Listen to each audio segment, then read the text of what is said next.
Hi everyone. I want to welcome everybody to my test bench today. Tonight on my test bench I have Ken's U.S.S.C. brand pellet stove controller.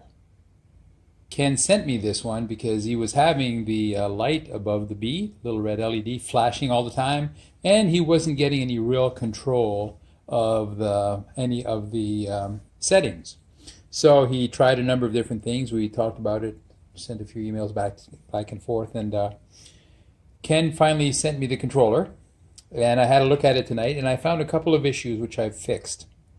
So now I'm ready to go through final testing. I have the controller connected up to my test fixture. My test fixture uses light bulbs to simulate the different motors and items on the stove. One of them is the igniter, or in this case it's a stirring motor.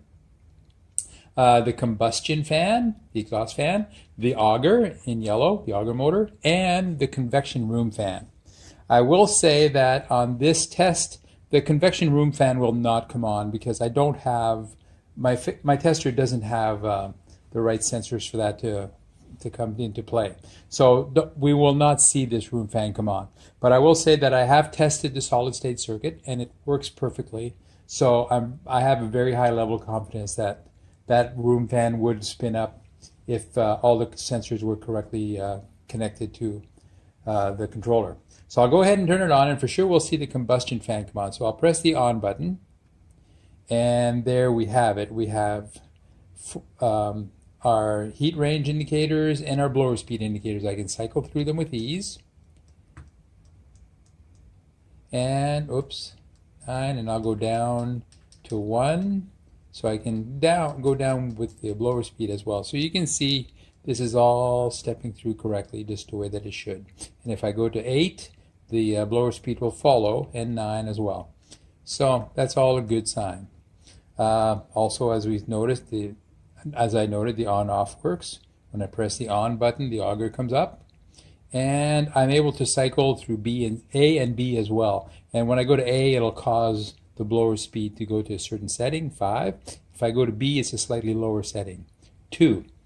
And I'm able to switch back and forth. So there you have it, Ken. From my point of view, oh, one more check. I'm going to turn off the over temp switch that I have here on my tester.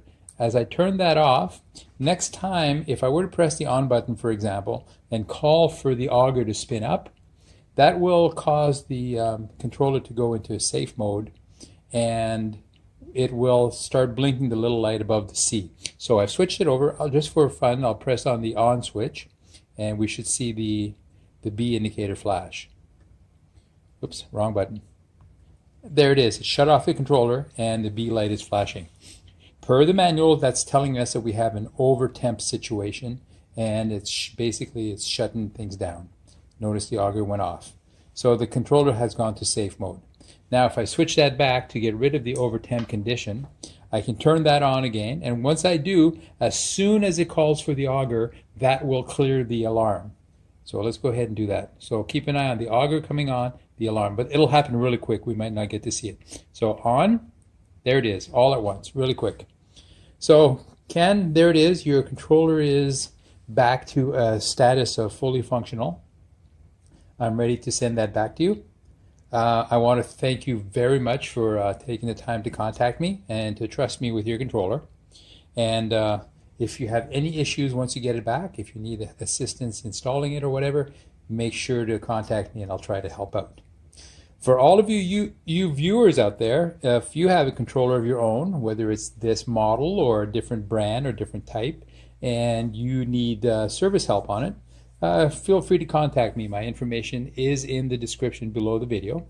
I do hope that you'll take a few seconds to click on the like button to say that you like this video, and go ahead and subscribe to my channel. I publish videos like this on a fairly regular basis, depending on how often customers send me their controllers. And if you have a need, like I said, if you have a need for yours to be repaired, feel free to contact me. Thanks everyone. Have a good night.